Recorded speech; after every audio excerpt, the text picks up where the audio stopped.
Amém. Bom dia, meus irmãos, tudo bem com vocês? Tudo certo? Nós não sabemos o dia nem a hora, mas ele virá, amém? Estou falando do meu filho, gente, não é de Jesus, não.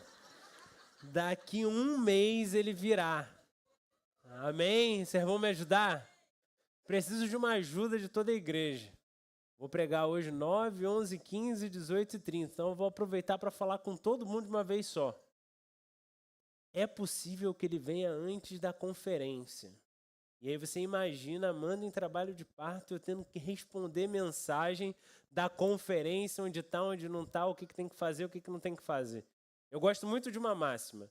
Se cada um limpar a sua calçada, no final do dia, todas as calçadas do mundo estarão limpas. Por favor, me ajuda. Faz sua parte na conferência. E aí, se ele vier antes da conferência, tá tudo certo. Eu posso descansar em paz. A Amanda não vai estar descansando muito não, mas eu vou estar lá, junto com ela, na expectativa do Natan chegar. Tá bem? Gente, hoje a gente vai falar sobre discípulos, mas antes disso eu queria chamar a irmã Adriana e Jorge aqui na frente, um casal precioso da nossa igreja. Eles casaram há umas semanas atrás e eu não podia deixar de ter esse momento de oração por eles. Eu estava lá com eles, a irmã Adriana nervosa, gente, tremendo. Tá mais nervosa aqui ou lá? Lá, né? Lá tava mais nervosa. Aqui também? Aqui também? Gente, se anima, estende sua mão para cá, vamos orar pela vida deles. Pai, no nome de Jesus, colocamos Jorge e Adriana diante do Senhor, Pai, no seu altar, e pedimos, Deus, que o Senhor cele a união deles, que o Senhor os abençoe, que o Senhor, Deus, abra mesmo as comportas do céu, abençoe, Deus, a vida do Jorge para ser o líder dessa casa, abençoe, Deus, a vida da Adriana para que seja uma mulher sábia que edifique o lar. Senhor, no nome de Jesus, nós pedimos, Espírito Santo de Deus, ajuda Jorge, ajuda Adriana a construírem, Senhor, uma casa que louva o Teu nome. Uma casa, Deus, que exala da Tua presença, da Tua santidade, do Teu amor, da Tua graça. Que o Senhor, Deus, os abençoe. E que o Senhor, Deus, faça com que essa comunidade, com que essa igreja os apoie em todos os momentos que eles vão viver. Nas alegrias, nas tristezas, nas dificuldades, nas facilidades. Que, de fato, Deus, seja uma união de irmãos aqui. Que o Teu sustento, Pai, que a Tua graça esteja sobre eles. É isso que te pedimos e agradecemos, no nome de Jesus. Amém. Obrigado, meu irmão. Obrigado, Adriana. Aplaude, gente. Muito bom. Uma benção. Eu tenho trabalhado mais de perto com a Adriana ali na nossa cantina aqui da igreja. Tem sido uma benção o que Deus tem feito na vida deles. Gente, discípulos. Não sei se vocês lembram, mas esse ano a gente está falando sobre fazer discípulo. E eu queria dar uma palavra introdutória sobre discípulo. Qual é a intenção da gente falar sobre discípulo? Qual é a intenção da gente falar sobre discipulado? Qual é a intenção da gente direcionar a igreja para esse caminho? Em Mateus 28, 18, quando Jesus diz: portanto, vão e façam discípulos de todas as nações, batizando-os em nome do Pai, do Filho e do Espírito Santo, e ensinando-os a caminhar conforme eu vos tenho ordenado. Essa palavra discípulo, ela traz uma ideia. É como se ela trouxesse intrinsecamente uma ilustração. E você já foi na praia, não já foi na praia? Você já foi na praia quando você era criança? Beleza? Ou algo nesse sentido? Você foi com um adulto, eu espero, né? Você não tem ido sozinho. O que acontece quando tem um adulto na praia e uma criança na praia? O adulto vai andando e vai fazendo as pegadas. O que a criança faz automaticamente? Vai para trás do adulto e começa a pisar nas mesmas pegadas. Não é isso que a gente faz? Todo mundo já deve ter vivido uma experiência dessa. A ideia de fazer discípulo e de ser discípulo de Jesus está muito vinculado a essa ideia. Onde Cristo colocar o pé, a gente coloca o pé. Onde Cristo colocar o pé, a gente coloca o pé. Então, se Jesus veio à Terra e ensinou, e pregou, e curou, e fez sinais e maravilhas, nós esperamos capacitar a igreja durante todo esse último ano, para que nós coloquemos os nossos pés aonde Cristo colocou. E nós caminhemos atrás dele, como que numa fileira gigantesca. Imagina, numa praia, uma fileira gigantesca. Está Jesus lá na frente, vieram pessoas antes de nós e estão vindo pessoas depois de nós. Mas todos nós numa fileira só, colocando os pés onde Cristo colocou. E essa é a nossa expectativa. Uma última série sobre discipulado antes da nossa conferência, antes de mudarmos o tema. Eu queria que você prestasse atenção nisso. Porque você ser discípulo de Jesus é algo inegociável para você viver uma vida cristã saudável. Hoje a gente vai falar de um aspecto disso, que é o discípulo de Jesus, ele vive em santidade. Mas não estranha, porque não vai ser uma pregação que vai falar a respeito de santidade, como tradicionalmente a gente ouve no sentido de abandonar o pecado, largar o pecado e lutar contra o pecado. Não que isso não seja importante, não que isso não seja correto, e não que eu não vá falar sobre isso aqui. Eu vou falar. Só que muitas das vezes falamos sobre santidade só nesse aspecto negativo da santidade, do não. Não fazer, não acontecer, não. Eu quero focar nessa mensagem em um outro lado, sobre a vida de santidade. Como alguém que é um homem e uma mulher de Deus, que é santo, ele vive para além das lutas contra o pecado. Como ele vive, como ele caminha, quais são as coisas que ele faz. Semana passada, a gente estava falando sobre discipulado e a gente falou sobre rendição, usando esse versículo, Romanos 12, 1. O que está escrito? Portanto, irmãos, peço pelas misericórdias de Deus que ofereçam o corpo de vocês como sacrifício vivo, santo e agradável a Deus. Este é o culto racional de vocês. Então, semana passada, a gente abriu essa série falando sobre um ato, a nossa rendição. Então, um discípulo, a primeira coisa que ele faz é se render, oferecer a si mesmo como sacrifício vivo, santo e agradável. Se curvar diante do Senhor. Isso é um ato, é uma decisão que nós fazemos. Só que há uma consequência, há uma vida depois disso. Há eu viver de acordo com a decisão que eu tomei. E hoje a gente vai conversar exatamente sobre isso. Romanos 12, 2. É logo a sequência daquilo que Paulo está falando.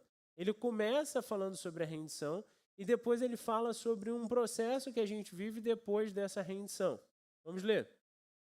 Não se amoldem ao padrão deste mundo, mas transformem-se pela renovação da sua mente, para que vocês experimentem a boa, agradável e perfeita vontade de Deus. Vamos ser sinceros aqui um com o outro. Quando você lê esse versículo, porque você já leu esse versículo várias vezes, você já ouviu falar desse versículo várias vezes. Parece que existe um imã nessa primeira sentença do versículo. Não se amoldem aos padrões desse mundo. Toda mãe já deve ter usado isso com o filho. Você não é todo mundo, não se amolda aos padrões do mundo, não faz dessa maneira. Então a gente se vincula muito a essa primeira sentença. Não se amoldem aos padrões desse mundo. Quando a gente quer falar com alguém para a pessoa mudar a mentalidade, para ela mudar a cabeça, para ela começar a pensar diferente, quando a gente quer causar uma transformação em alguém, normalmente a gente foca nessa segunda parte, essa segunda sentença. Transformai-vos pela renovação da vossa mente. Só que quando Paulo escreve esse versículo, ele não quer dar ênfase a essas duas primeiras sentenças. O que ele espera para a minha vida e para a sua vida, depois do primeiro versículo de rendição, não é exatamente que a gente não se amolde ao padrão do mundo e que a gente renove a nossa mente. O que Paulo espera é que nós experimentemos a vontade de Deus na nossa vida. E o que é experimentar a vontade de Deus na nossa vida? É experimentar a boa, agradável e perfeita vontade de Deus. Ora, então a gente vai descartar as sentenças iniciais e só ficar com a última? Jamais, claro que não. Para nós experimentarmos a boa, agradável e perfeita vontade de Deus, nós precisamos passar por esses dois passos. Nós precisamos andar essas duas milhas, caminhar nesses dois requisitos. Primeiro, não se amoldar aos padrões do mundo.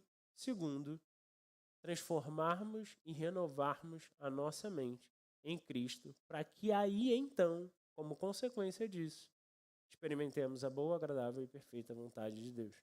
Vamos falar sobre os padrões do mundo. Seria uma pergunta muito boa para começar uma reunião de célula, não é? O que é o padrão do mundo para você? Quais são os valores desse mundo para você? O que o mundo prega para você? E aí a gente tem que entender a palavra mundo no contexto bíblico e na semântica bíblica. A palavra mundo, na ideia bíblica, diz respeito às coisas que são contrárias a Deus. Então, quando fala não se amoldar, não se adequar, não viver conforme os padrões do mundo, Paulo está dizendo que não quer que eu e você, como cristãos, internalizemos os valores do mundo e vivamos de acordo com esse valor do mundo. Ele quer que nós trabalhemos de maneira diferente. Mas fica a pergunta, o que é o padrão do mundo? 1 João traz uma ideia para a gente do que seria esse padrão do mundo. 1 João 2,15 diz o seguinte: não amem o mundo, nem o que nele há. Quando tiver 3 pontinhos é porque existe uma sentença aí no meio. E ele continua dizendo: pois tudo o que há no mundo, o desejo da carne, o desejo dos olhos e a arrogância da vida, não provém do Pai, mas do mundo. Esses 2 travessões ali, eles querem explicar exatamente a palavra que vem antes. Então, quando ele diz o que há no mundo, ele explica o que há no mundo. E o que é o padrão do mundo? Desejo da carne, desejo dos olhos e arrogância da vida. Óbvio que esse não é o único versículo na palavra de Deus que vai falar para a gente o que é o mundo. Mas ele nos dá um belo indicativo do que é o padrão do mundo e o que é viver conforme o padrão do mundo. Ontem nós estávamos aqui no templo, no culto dos jovens, e a gente falou sobre um tema dos anseios do coração. E para falar sobre os anseios do nosso coração, a gente tem que entender quem nós somos primeiro, para depois entender os anseios de quem nós somos. E voltamos lá em Gênesis 2, versículo 7, para entender como Deus nos formou. E diz que Deus formou o homem e a mulher do pó da terra e soprou nas narinas do homem e da mulher, e esse homem, essa mulher, se tornou uma coisa. E essa coisa, na nossa tradução, em Gênesis 2:7, se chama alma vivente. Só que o que é uma alma vivente? É um conceito meio difícil da gente saber. A gente não anda na rua e uma pessoa fala para outra alma vivente. O que isso está querendo dizer na palavra de Deus? No original, a palavra é nefesh. E ela significa várias coisas. Alma, vida, desejo, vontade. Mas no fim de tudo, aquilo que transmite melhor a ideia do que é alguma coisa ali que Deus fez, que é o nefesh, é o lugar dos apetites, o lugar dos anseios, o lugar da necessidade de satisfação. Você já ficou com fome alguma vez na sua vida? Você precisou saciar essa fome. Deus nos cria, então, e coloca em nós como uma das principais características o desejar, o querer, o se apropriar. Deus cria o homem dessa forma. E ele mesmo se coloca como a solução desse desejo. Então Deus cria o homem e a mulher com um lugar de apetite que precisa ser saciado, e o próprio Deus se coloca nessa posição de que eu vou saciar esse desejo do seu coração. O que são, então, os desejos do mundo, ou o padrão do mundo? É quando você não se relaciona com Deus, como foi pensado e programado em Gênesis 1 e 2, quando Deus visitava o homem e a mulher na viração do dia, e tinha relação com eles, e tinha conversa com eles, e saciava esse desejo deles, mas se relaciona com Deus só a partir de Gênesis 3, quando acontece o pecado e o homem é separado, o homem é dividido com relação a Deus. Então, o homem, a partir do pecado, começa a procurar outras coisas para satisfazer os desejos do seu coração, esquecendo-se de satisfazer os desejos do seu coração com o relacionamento com Deus que ele aprendeu no jardim anteriormente. Feito isso, a gente começa então a entulhar a nossa vida e a nossa alma de satisfações com coisas que são finitas, com coisas que não são eternas, com coisas que não são de Deus.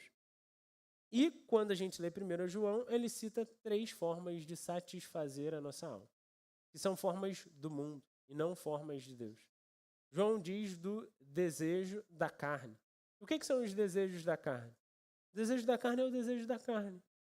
É aquela coisa que brota no seu coração, que você não consegue controlar no sentido de sentir ou não sentir um determinado desejo. Sentir ou não sentir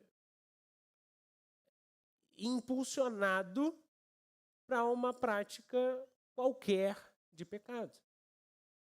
Então, encare com certa naturalidade você ter desejo de cometer algum pecado, porque depois que a sua natureza foi caída e corrompida, a sua natureza é voltada para o pecado. Jó 15,15 diz, nós bebemos iniquidade como água, porque a nossa natureza ela está corrompida.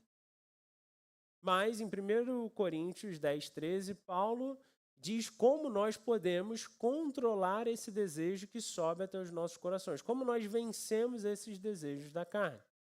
Então, o primeiro fato é, existe a possibilidade de eu querer satisfazer a mim mesmo com os desejos que sobem da carne. Se eu começo a dar vazão e eu começo a me entregar aos desejos da minha carne, então eu começo a viver no padrão do mundo e não no padrão de Deus. Segundo desejo, desejo dos olhos, cobiça dos olhos. Aquilo que a gente vê, a gente quer. Então, um é interno e o outro é externo. Aquilo que eu olho, eu cobiço, eu desejo, eu quero para mim e eu tento me apropriar. Daí a Shopee arrasa, né, gente? Porque a gente olha, deseja e quer comprar. Não tem a menor necessidade, mas eu quero. Eu quero pegar as coisas e colocar para dentro, de uma maneira insaciável. Porque o desejo e o apetite do seu coração não foi feito, não foi programado para ser satisfeito dessa forma. Ele foi programado para ser satisfeito em Deus.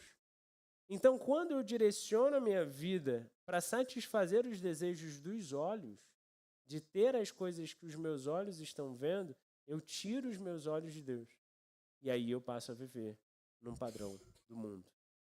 E por fim, a altivez do coração, ou a arrogância da vida, é a necessidade de reconhecimento, é a necessidade de status, é a necessidade de ser melhor ou reconhecidamente melhor do que o outro, de subjugar o outro de alguma maneira, de olhar para o outro e dizer eu consigo, você não consegue, eu faço, você não faz, eu tenho uma posição e você não tem. Essa é a altivez da vida, é a arrogância da vida. É quando você busca um lugar de status.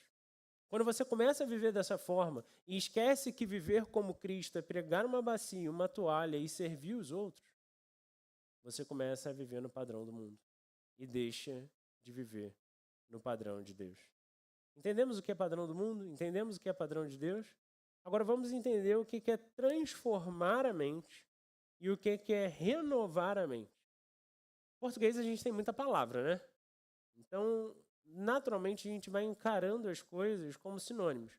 E tem tanta palavra que parece que transformar a mente e renovar a mente é a mesma coisa. Parece que o texto está sendo redundante ali. Só que não. Quando Paulo escreve transformar, ele escreve transformar porque ele quer escrever transformar. E quando ele escreve renovar porque ele quer escrever renovar.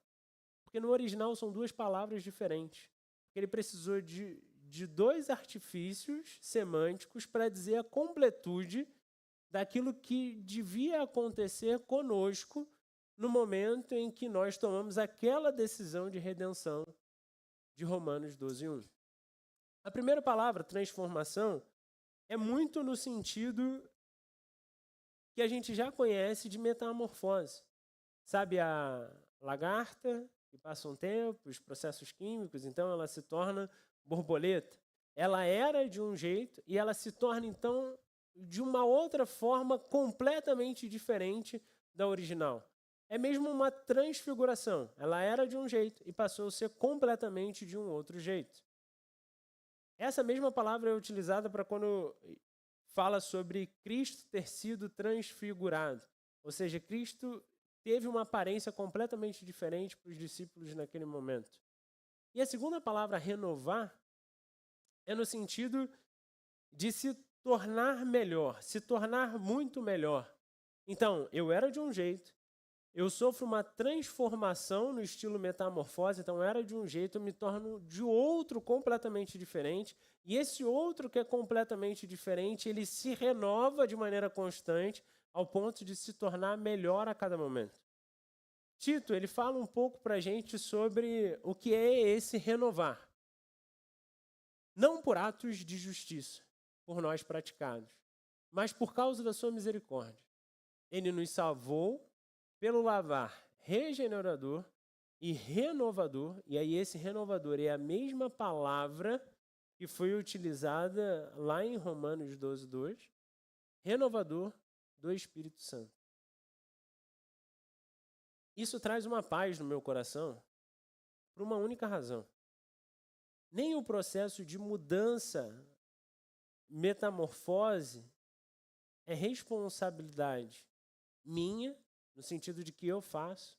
Graças a Deus, é o Espírito de Deus que nos convence do pecado, da justiça e do juízo, ele que opera em nós a salvação.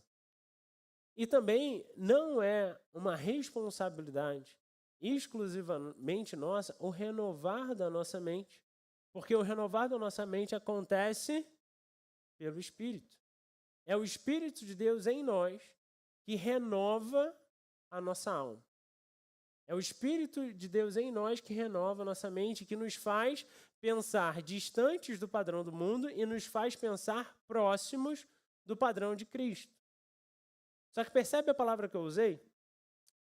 Não é responsabilidade exclusivamente nossa, mas existe uma responsabilidade nossa nesse processo.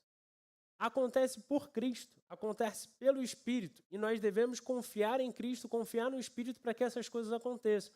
E sem Ele, não é possível. Pensa, renovar a sua mente não é acordar de manhã, ouvir um podcast motivacional e viver a vida. Não é ver meia dúzia de vídeo para te inspirar para você conseguir fazer o que você tem que fazer. Não estou dizendo que isso é ruim também, isso pode ser bom para você.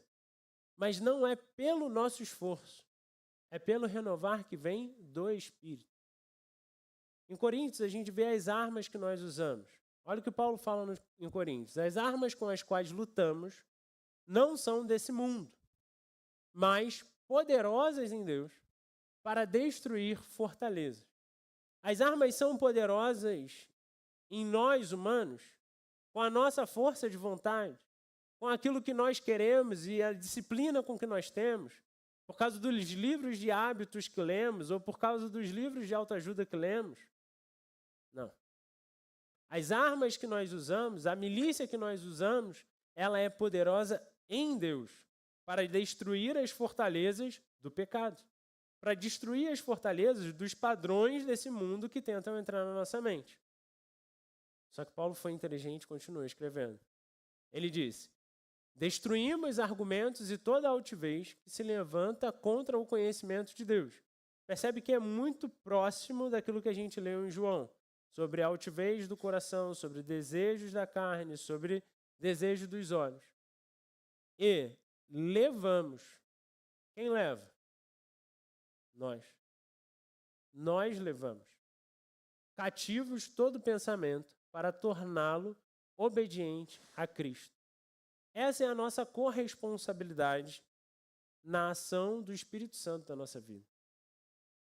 O que você pensa, o que está na sua cabeça, é seu. É obrigação sua levar esses pensamentos cativos a Cristo. Ninguém pode fazer isso por você.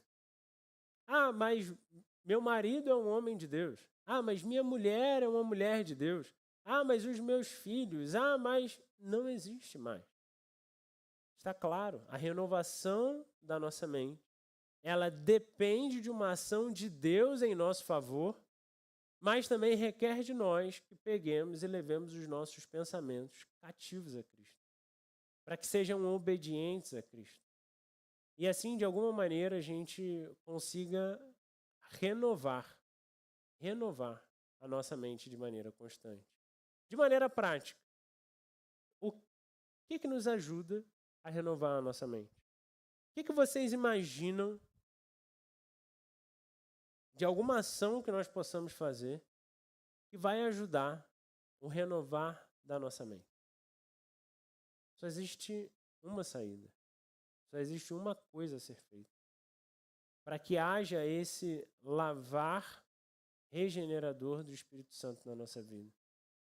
É a palavra de Deus. Só a palavra de Deus. Não existe uma outra forma. Não existe um outro caminho. E aí eu queria ser muito claro com você. Não adianta vir na igreja aos finais de semana. Não adianta servir nos ministérios da igreja. Não adianta ir à célula se você não se deixar lavar pela palavra. Se você não viver a palavra. Se você não se debruçar pela palavra. Se você não orar a palavra. Se você não estudar a palavra. Se você não meditar na palavra. Somente a palavra de Deus consegue fazer essa transformação. Consegue fazer essa renovação no nosso coração. E, ao mesmo tempo, encher a nossa mente com a mente de Cristo, de tal maneira que vai nos ajudar a desfazer as fortalezas, as ideias e os valores do mundo que batem à nossa porta todos os dias. Então, meus irmãos, só existe um caminho para transformar e renovar a nossa mente. Ouvir a palavra de Deus aos domingos, na célula, compartilhar a palavra de Deus, ler a palavra de Deus, memorizar a palavra de Deus. Muito interessante, né? Eu trabalho na igreja, eu venho para cá todos os dias, tanto eu, quanto o pastor Erdi, quanto o pastor Wellington. E aí, sem querer entrar muito nesse assunto de Copa do Mundo, porque já é história do passado, o Benjamin, filho do pastor Wellington, está colecionando o álbum da Copa. Não sei nem se ele já terminou. Mas você imagina, uma criança de 11 anos colecionando o álbum da Copa do Mundo. Chega um pastor na igreja, no caso o pastor Erdi, com 10 pacotes de figurinha na mão, dizendo, eu vou te dar esse pacote de figurinha pro Benjamin. Como é que estava o coração do Benjamin? Aceleradíssimo, está animado para conseguir os 10 pacotes de figurinha. O pastor Erdi falou, são seus, você só precisa conquistá-los. Então, a cada pacote, você tem que me dizer um versículo bíblico. Me falou um versículo bíblico, eu te dou um pacote de figurinha. Me falou um versículo bíblico, eu te dou um pacote de figurinha. Aí ele, beleza, saiu da sala, foi lá memorizar o versículo, memorizou um versículo, voltou para a sala. Não foi uma ideia tão boa do pastor Erdi, não, porque ele ficou entrando, saindo da sala toda hora, atrapalhou o trabalho. Mas, enfim, quando a gente leva filho para o trabalho, atrapalha mesmo, né? Aí ele entrou lá, falou um versículo, do tipo, Jesus chorou. Aí depois a gente vetou esses, né? Porque Aí ele foi, falou, recebeu o primeiro pacotinho, saiu para decorar o segundo, voltou. Quando ele voltou, ele foi falar o segundo versículo e ele queria receber o segundo pacotinho. A pastor disse, não, você tem que falar o primeiro e o segundo para receber o segundo pacote. No terceiro, tem que falar o primeiro, o segundo e o terceiro para receber o terceiro pacote. Imagina o trauma dessa criança o dia inteiro procurando versículo e tentando decorar versículo para conseguir os pacotinhos de figurinha. No final do dia ele conseguiu, no final do dia mesmo, porque ele ficou entrando e saindo o dia inteiro da sala. No final do dia ele conseguiu os 10 pacotinhos, beleza, feliz da vida. Aí eu falei assim, cara, vamos testar essa metodologia aí. Passou 1 ou 2 dias, eu passei na banca, comprei um pacote só. E assim, não sei o que aconteceu, mas nesse dia, todo pacotinho que ele pediu para eu abri e vi a figurinha brilhosa, sabe? Tipo, aquela que vale mais. Aí eu comprei um pacote só. Cheguei com um pacote na igreja, e no outro dia que o Benjamin estava aí eu falei, Benjamin, tem um pacote de figurinha para você. Aí ele ficou animado. Ele falou, mas tu sabe que o meu pacote de figurinha, ele sempre vem com a figurinha brilhosa, não é? Aí ele, pô, tio, tu tem mó sorte e tal, não sei o quê. Beleza. Aí eu falei, esse pacote é seu. Agora, me fala os 10 versículos que você falou pro pastor Erdi, tipo, ontem ou antes de ontem. Aí ele, agora? Aí eu falei, pode treinar um pouco. Aí ele foi, saiu, deu um tempinho, ele voltou. Aí eu, cara, já voltou? Aí ele, qual que eram os 10 versículos mesmo que eu falei pro pastor Erdi? Aí eu falei, também não sei, cara, vai falar com o pastor Erdi, porque o Erdi anotou os versículos, né? Aí ele chegou, pegou o gabarito lá com o pastor Erdi, ficou treinando a tarde toda de novo, decorar os versículos. Aí voltou, falou todos os versículos para mim. Aí eu dei o pacotinho para ele. E Deus honra quem trabalha, né? Então tinha figurinha brilhosa dentro daquele pacote, graças a Deus. E ele saiu dali feliz da vida. Por que eu estou contando essa história toda para vocês? se a gente não se dedicar diariamente à palavra, a gente vai esquecer. A gente vai esquecer. Da mesma forma como Benjamin esqueceu um dia depois, 2 dias depois, um versículo, a gente também esquece da palavra de Deus. Sabe, eu já li, sei lá quantas vezes, Romanos 12, 1 e 2. Muitas vezes. E quando eu estava preparando a pregação, eu li de novo, Romanos 12, 1 e 2. Mas parece que quando eu li ali Romanos 12, 2, essa palavra experimentem saltou da Bíblia assim e caiu no meu coração. Porque eu me esqueci daquilo que eu já tinha entendido em Deus antes, que eram a primeira e a segunda sentença, e Deus falou assim para mim: eu quero que você experimente a minha vontade na sua vida. E é isso que Deus quer para a sua vida. Ele quer que você experimente a vontade dele para a sua vida, que é boa, que é agradável e perfeita.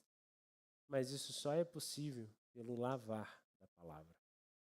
Porque senão você vai continuar pensando como o mundo, você vai continuar vivendo como o mundo, você não vai ser transformado, você não vai ser renovado. E aí não tem muito como viver a vontade de Deus. Aí às vezes você está na igreja, você está vivendo uma vida comunitária aqui, mas você não tem o lavar do Espírito todos os dias, porque te falta palavra. Vontade de Deus. Já que Deus quer que nós vivamos a vontade dele, precisamos entender esse negócio. Porque eu espero que você, assim como eu, não assine um contrato antes de ler, certo? Então, se eu quero a vontade de Deus para a minha vida, o que é a vontade de Deus?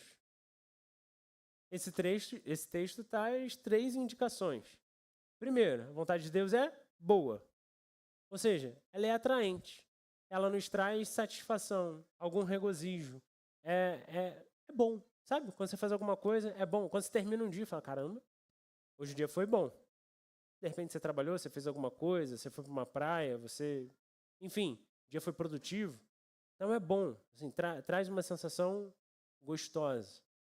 Mas também a vontade de Deus, ela é agradável.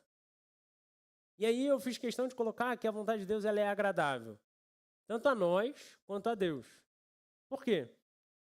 Porque quando a gente dá aso ao padrão do mundo e deixa a gente ser movido pelo desejo da carne, pelo desejo dos olhos ou pela altivez da vida, de alguma maneira existe algo que é bom ali.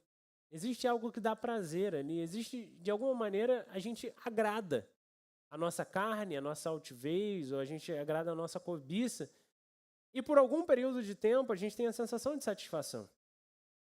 Só que a vontade de Deus na nossa vida, ela é agradável tanto para nós quanto para Deus.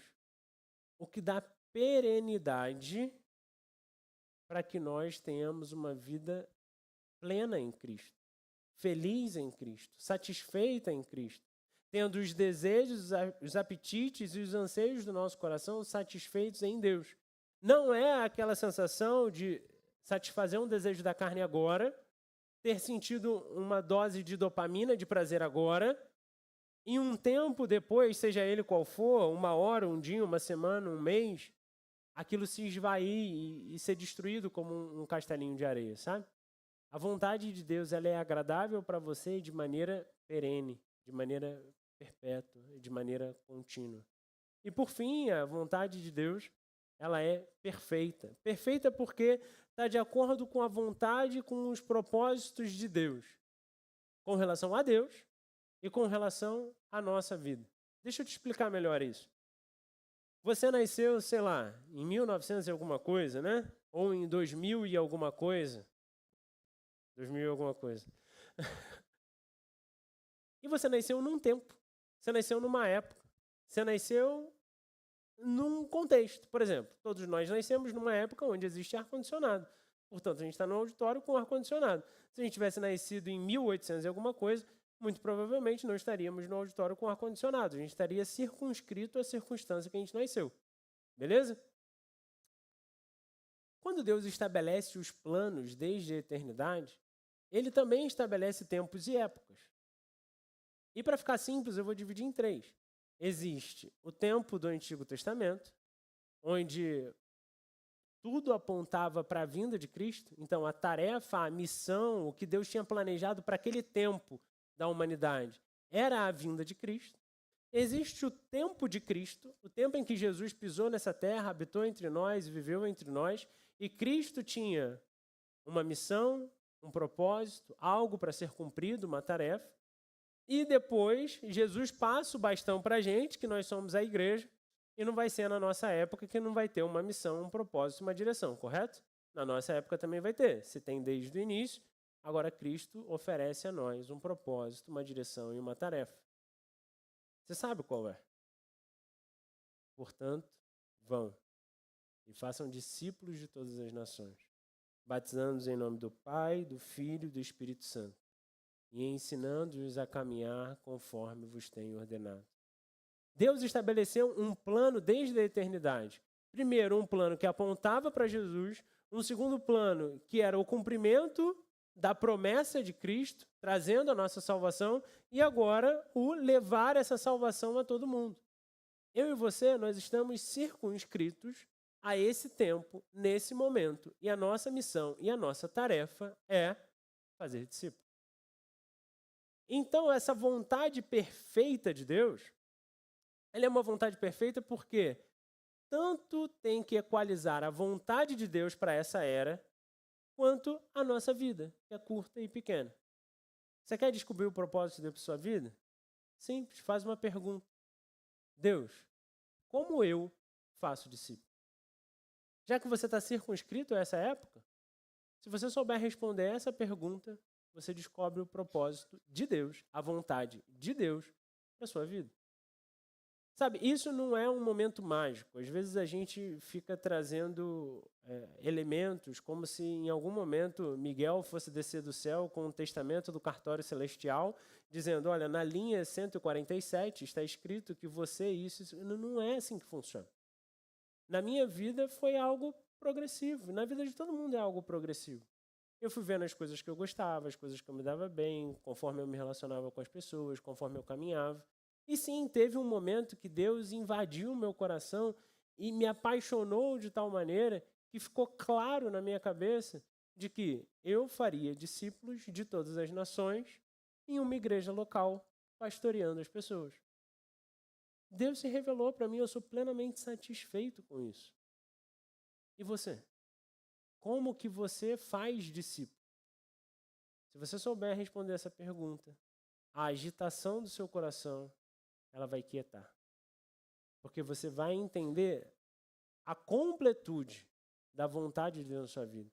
Não é um peso de missão para a sua vida, porque a vontade de Deus na sua vida, ela é boa, ela dá satisfação, ela dá prazer, ela é agradável, você desfruta dela.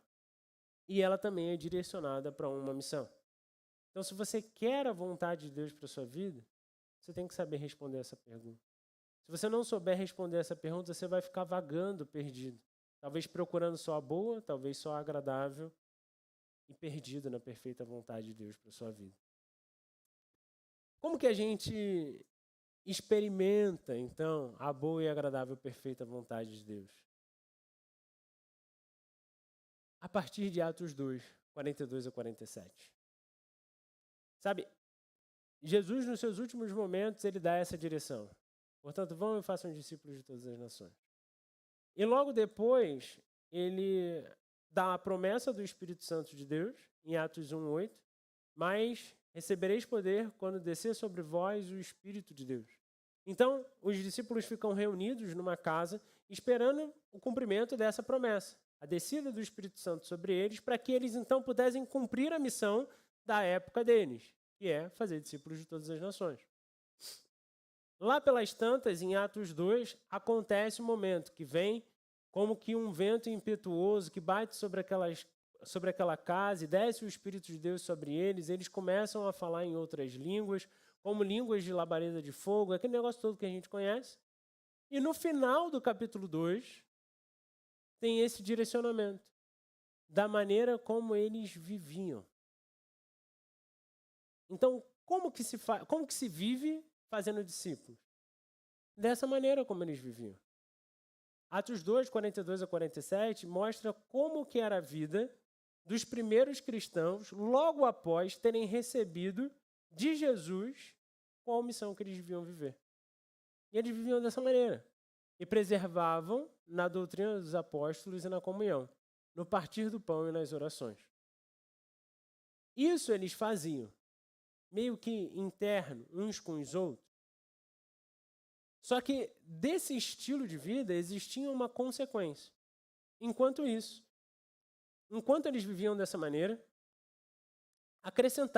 acrescentava-lhes o Senhor. Quem acrescentava? O Senhor. Não sou eu, não é você, não é a nossa força. Porque quem convence do pecado, da justiça e do juízo é o Espírito Santo de Deus. Mas a gente tem que viver dessa forma ali de cima também, né? Então, essa corresponsabilidade. Acrescentava-lhes o Senhor, dia a dia, os que iam sendo salvos. Acrescentava semana a semana, mês a mês, ano a ano. Não. Acrescentava dia a dia. E aí, de alguma maneira, é uma tristeza que eu sinto no coração quando eu vou puxando os relatórios e vejo que eu não tenho 365 pessoas novas aqui nessa comunidade. Por quê? Se dia a dia Deus acrescenta aqueles que iam sendo salvos. Dia a dia Deus podia acrescentar nas nossas células. Dia a dia Deus podia acrescentar no nosso trabalho. Dia a dia Deus podia acrescentar nos nossos relacionamentos mais um que ia ser salvo. Mais um que não ia mais se amoldar ao padrão desse mundo. Mais um que ia ter uma transformação de mente. Mais um que ia ter um renovar de mente. Sabe, a gente tem um direcionamento, uma missão. E não é penosa, é boa, é agradável. Nós, como igreja, decidimos viver exatamente tudo isso que eu te preguei agora biblicamente. E nós escolhemos 3 frases ali que são genéricas o suficiente para abarcar todo o auditório, mas específica o suficiente para você conseguir responder. Ou seja, nós, enquanto igreja, temos uma missão: adorar a Deus, amar as pessoas e proclamar o Evangelho. É genérico o suficiente porque quando eu falo isso, todos vocês conseguem me entender. Mas específico o suficiente porque você sabe, na sua intimidade, quando você entra no seu quarto, você fecha a porta, se é que você está fazendo isso, e busca o Pai que está em secreto, e o Pai que está em secreto te recompensa, você sabe como Ele quer que você o adore. Você sabe qual é o sacrifício vivo, santo e agradável de Romanos 12:1, que é o versículo anterior da semana passada, que você tem que depositar no altar dele como um sacrifício racional, como um culto racional. Você sabe como devia adorar a Deus. Você sabe como devia amar as pessoas. Você sabe como você devia amar o seu vizinho. Você sabe como você devia amar o seu amigo. Você sabe como você devia amar o seu colega de trabalho. Você sabe como você devia amar as pessoas da sua célula, como você devia amar as pessoas da sua igreja. Ela é genérica, mas você consegue com tranquilidade responder essas especificidades sobre a sua vida. E não tem como viver o Evangelho sem a proclamação do Evangelho, sem a declaração do Evangelho, sem falar que Jesus Cristo é Rei, sem falar que Jesus Cristo é Senhor, que Ele é Salvador, que Ele é prometido desde antes a fundação do mundo, mas que teve um momento na história que Ele encarnou e se fazendo Deus e homem ao mesmo tempo. Foi até a cruz, não levado, mas se entregou até a cruz. Morreu em meu favor, em seu favor, para perdão dos nossos pecados. E, quando ascendeu aos céus, derramou sobre nós do seu próprio Espírito, para que nós possamos viver. Isso é a proclamação do Evangelho. Você sabe. Você sabe. E como que a gente vive essas 3 ações? Porque uma missão é uma ação. São 3 verbos. Nós vivemos isso sendo uma igreja em célula, expressando Cristo ao mundo. Nós vivemos isso semanalmente nas nossas células, semanalmente nas nossas reuniões, nas casas e no templo. Se você ler Atos 2, 42 a 47, você vai ver que eles se reuniam nas casas e nos templos. Então, a célula é um lugar onde a gente vive, sabe, o prime, a aura, para falar com os mais novos, do Evangelho. É ali, é nesse ambiente, adorando a Deus, amando as pessoas e proclamando o Evangelho. Expressando Cristo ao mundo que não conhece Cristo, porque ainda vive nos padrões do mundo. É isso que essa igreja local recebeu de visão de Deus para que essa comunidade viva. E se você está aqui hoje, se você foi colocado por Deus nesse local, nesse momento, nesse recorte da história, é porque Deus tem isso para a sua vida. Lá em Apocalipse, quando a gente começa a ler, e o Apocalipse é um livro fácil no início, mas vai complicando, né? Porque no início é a carta à igreja tal, carta à igreja tal, carta à igreja tal, e a gente vai entendendo. Sabe, essa foi a carta que Deus escreveu à igreja reunida em Vila Valqueire, para que nós o adoremos, para que nós amemos as pessoas, proclamemos o evangelho em um estilo de vida de células e expressando Cristo ao mundo. Eu não quero fazer um apelo para você hoje. Hoje não é um dia de fazer apelo. Hoje é um dia de eu te inspirar. Eu quero, de alguma maneira, fazer com que você saia daqui apaixonado. Apaixonado por viver esse evangelho. Não necessariamente contrito, com o coração, não necessariamente choroso, não, eu quero que você saia daqui inspirado. Falando assim, cara, hoje eu entendi e eu vou viver esse negócio. Então eu vou te contar algumas histórias para te inspirar. Essas fotos são todas de ontem, tá? Ontem eu estava preparando a pregação, tirando essas fotos. Eu falei para vocês, meu filho vem daqui 1 mês, né? E todo mundo que já teve filho sabe que você precisa ajeitar um monte de coisa em casa antes do filho chegar. Eu descobri isso agora, né? Então, o que eu fiz? Eu chamar meus amigos para poder me ajudar a fazer as coisas lá em casa. A primeira foto somos nós almoçando ali, aquele tradicional frango de padaria que provavelmente você vai comer agora depois do culto. Então, comida simples, vida simples, relacionamentos simples. Ali o primeiro, vocês estão vendo um rapaz de costas pintando uma porta ali, né? Passando verniz numa porta. Minha porta estava precisando fazer isso. E quem está ali é o Marcelo Valim. Parece uma foto simples, mas quando eu olho para essa foto, eu não vejo isso que eu descrevi para vocês. Eu olho para 2 anos atrás, quando eu me tornei supervisor. E aí, na minha primeira reunião de supervisão, eu olhei no fundo dos olhos do Marcelo e ele estava cansado e ele estava sobrecarregado. E eu falei para ele, cara, mas não foi assim que Jesus ensinou. Vinde a mim todos os que estão cansados e sobrecarregados e eu darei descanso à vossa alma. Então, se existe sobrecarga, se existe peso, é porque não está existindo descanso na alma. Tem alguma coisa que não está ligando, funcionando. Vamos fazer o seguinte, já que você está nessa batida há bastante tempo, vamos fechar a sua célula. No meu primeiro GD de supervisão, meu primeiro ato como supervisor foi fechar uma célula. Fechei a célula do Marcelo, cuidei das pessoas que estavam na célula dele, mas escolhi pessoalmente cuidar do Marcelo. Trouxe ele para minha célula e ali comecei discipulado. O que é discipulado? Não é eu que sou melhor do que o Marcelo e aí agora eu estou ensinando para ele como faz. Não, é o seguinte, Jesus está andando. Aí eu falei, olha só a pegada de Jesus, eu boto o pé aqui, eu boto o pé aqui. Aí ele, entendi, é para botar o pé aqui? Eu falei, é para botar o pé aqui, depois botar o pé aqui. É isso que é discipulado, gente. E aí a gente conversou sobre o casamento dele, conversamos sobre a vida pessoal dele no geral. Trabalho, vida financeira, tudo. Fui dando materiais, fui dando versículos bíblicos, a gente estudou a Bíblia junto, nos temas que ele estava precisando de socorro de Deus. Sabe onde ele estava pisando errado na pegada de Cristo? Eu peguei a Bíblia e falei, cara, a Bíblia está falando para a gente pisar aqui. E aí ele começou a pisar e a gente começou a caminhar. 2 anos depois, Marcelo completamente restaurado, líder de célula, nessa modalidade nova de GD que eu inventei ontem, GD em movimento. A gente estava trabalhando junto. Do lado, a foto do lado, tem o Alan e o Kevin. São 2 histórias engraçadas e opostas. Assim. O Alan eu conheço desde que ele tem 16, eu tenho uns 18 anos, então isso já faz mais de 10 anos. Ele vinha à nossa igreja porque tinha um familiar dele que vinha à nossa igreja, mas ele não gostava muito de vir, mas vinha, não conseguia ficar no culto todo, até porque 2 horas aguentando crente falar é complicado, né? Então, ele não era crente, ele vinha no culto, mas ele tinha necessidade de sair no meio do culto para dar uma respirada, para dar uma passeada. Aí eu falei, cara, vamos na igreja. Todas as vezes que você quiser sair, você me dá um cutuque na perna, a gente levanta e sai. Então, eu fiz isso com ele algumas vezes. Ele tinha uma hora que ele me dava uma cutucada, a gente levantava, saía, ia na rua, dava uma andada, voltava para o culto de novo. E a gente fez isso algumas vezes até o momento em que ele desistiu, sumiu, foi embora. Passaram-se anos, tipo uns 5 anos, sei lá. Aí eu tô ali, chega uma mensagem no meu Instagram dele, falando, Luiz, preciso falar com você. Luiz não, Luizinho, né? Quem me conhece mais tempo é Luizinho. Luizinho, preciso falar com você. Aí eu olhei a mensagem do Instagram, eu tinha o celular dele salvo. Ele não tinha o meu celular salvo, por isso que ele não me mandou um WhatsApp. Né? Aí você vê que eu sou mais amigo dele do que ele é meu amigo. Eu tinha o contato dele e ele não tinha o meu.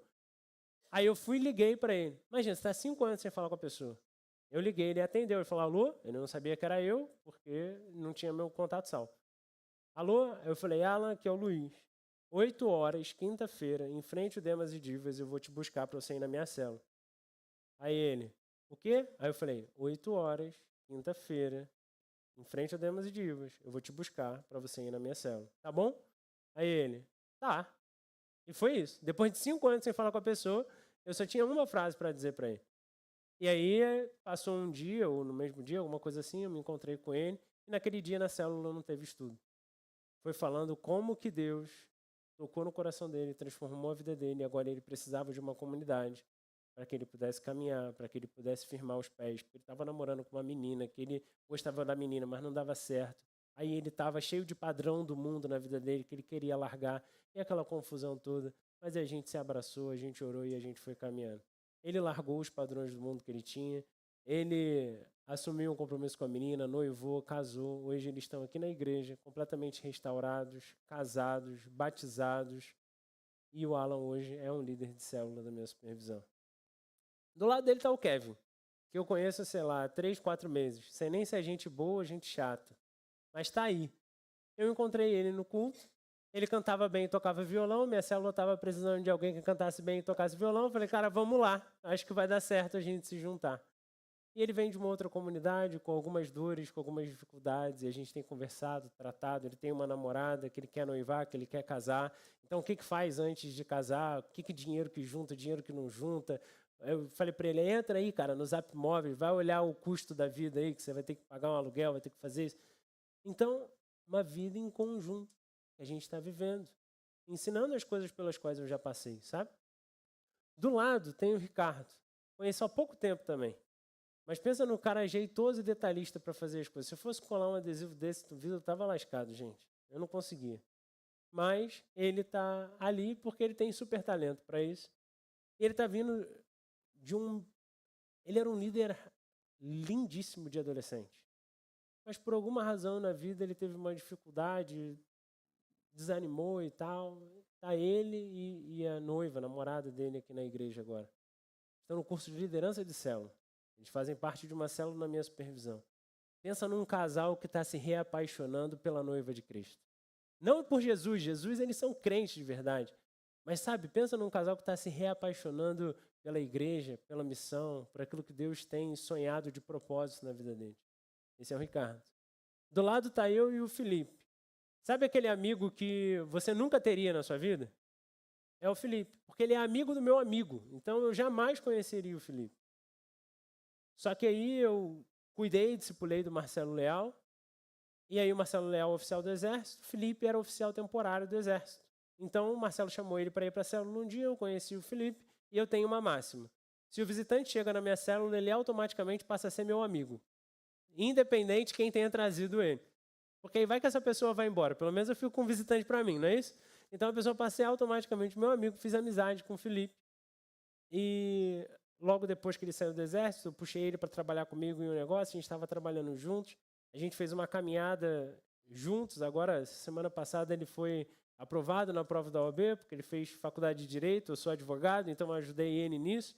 E ontem eu falei com ele, depois do culto da juventude, falei, vamos sair rapidinho, porque eu preciso fazer umas perguntas, que tem um filho de 8 meses, e aí eu tenho que saber o gabarito das coisas, né? Como é que o negócio funciona, que horas que bota para acordar, que roupinha que usa. A gente está vivendo junto, cara. Um cara que talvez não fosse meu amigo, porque a gente nunca ia se cruzar. Mas Deus vai juntando aqueles que são deles e um vai discipulando o outro. E por fim tem esse senhor aqui na ponta. É quem Deus vai acrescentando dia após dia. Esse é meu vizinho. Estava todo mundo na minha casa ontem fazendo barulho, fazendo bagunça. E aí meu vizinho olhou assim, inventou alguma coisa para falar comigo. Aí eu falei, ô seu Celso, o senhor quer ver o que a gente está fazendo, né? Pode entrar, vem aqui, eu vou te mostrar como é que está o quarto do meu filho. Aí fui, levei ele lá no quarto, aí tá aí ele olhando para dentro do quarto do meu filho. Falei, tá legal, né? Relacionamento. Ele é síndico do meu prédio há 50 anos, gente. Como que eu não vou ser amigo dele? E aí, às vezes ele se atrapalha como síndico. Eu falei, seu Celso, deixa eu te ajudar, você é assistente de síndico. Ele, não, meu filho, você tá jovem, assume. Eu falei, jamais. No dia que esse prédio aqui tiver um nome, vai ser Edifício Celso Noronha. Aí a gente ria, beça, brinca. Meu vizinho, já tive a oportunidade de falar de Jesus, entro na casa dele, converso com ele, várias coisas diferentes. Mas ele vem aqui final de ano, passa Natal na minha casa quando precisa, passa Ano Novo comigo, porque Deus vai acrescentando a cada dia aqueles que hão de ser salvos. Eu quero te inspirar. Esse é o meu desejo. É que você saia daqui com o coração animado, pulsante, feliz, dizendo, eu quero viver uma vida de um discípulo que vive em santidade. E hoje eu entendi que viver em santidade não é só lutar contra os padrões do mundo ou ficar me esforçando loucamente para renovar os padrões da minha mente. Mas é buscar a Deus, tanto da porta para dentro do meu quarto, como quem busca quem está em secreto, quanto abrir essa porta do quarto e sair. E saindo da porta do quarto, viver uma vida de verdade que honre a Deus. Que viva de acordo com aquilo que Ele nos ensinou. Sabe, tudo que eu vivi aqui nas células, isso aqui é tudo minha vida de célula, gente. Tem nada a ver com pastoreio, tem nada a ver com nada. Isso aqui foi porque um dia eu decidi adorar a Deus, amar as pessoas e proclamar o Evangelho. Fazendo parte de uma igreja em célula que expressa Cristo ao mundo.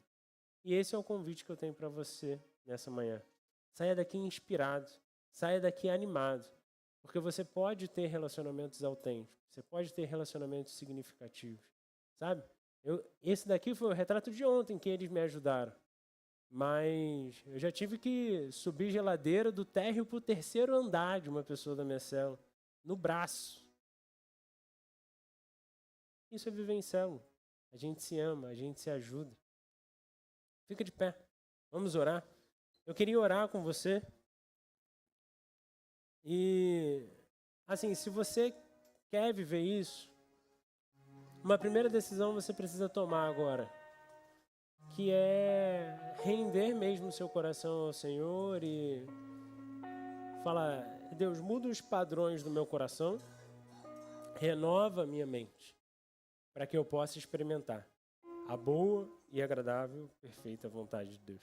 Se essa palavra fez sentido para você, eu queria, antes da gente louvar mesmo, orar pela sua vida. Então, coloca a mão no seu coração, se você quer viver algo parecido com isso, e clama ao Senhor. Deus, muda a forma como eu lido com os padrões. Pai, tira de mim todo padrão mundano, tira de mim todo o desejo da carne, de ceder aos desejos da carne, de ceder aos desejos dos olhos, de ceder à altivez da vida. Tira esse padrão sujo do mundo de mim. Eu quero, Deus, de verdade, ser lavado pelo Senhor, ser regenerado pelo Senhor. Eu quero, Deus, ter minha mente renovada pelo Senhor. Deus, eu quero viver uma vida transformada. Eu quero olhar para mim no espelho e falar, eu vivi uma metamorfose, eu era de um jeito e agora eu sou de outro completamente diferente, porque eu tive esse renovar do meu espírito. Pai, revela para nós, revela para mim, para a sua igreja, a sua boa, agradável e perfeita vontade. Faz a gente desfrutar disso, Senhor, de uma maneira viva, genuína, santa, como o Senhor nos ensinou. De uma maneira santa, como o Senhor nos ensinou. E eu peço, Deus, que a saúde desses relacionamentos que eu contei aqui agora, que fazem parte da minha vida, invada o coração dos meus irmãos. Trata no coração deles, Pai, talvez as dores de um relacionamento de amizade do passado, um relacionamento amoroso no passado, dificuldade que a gente tem de confiar, de se relacionar com os outros. Pai, nos apaixona pelos perdidos. Deus, muita gente se destruindo no mundo porque não conhece os padrões do Senhor. Nos ajuda a cumprir a missão que o Senhor nos deu. Pelo poder do Teu Espírito Santo, nos move a Tua igreja. Deus, eu peço da Tua graça e da Tua misericórdia sobre a igreja nessa manhã. Traz, Deus, vida nova para os meus irmãos. É isso que oramos no nome de Jesus. Amém. Graças a Deus.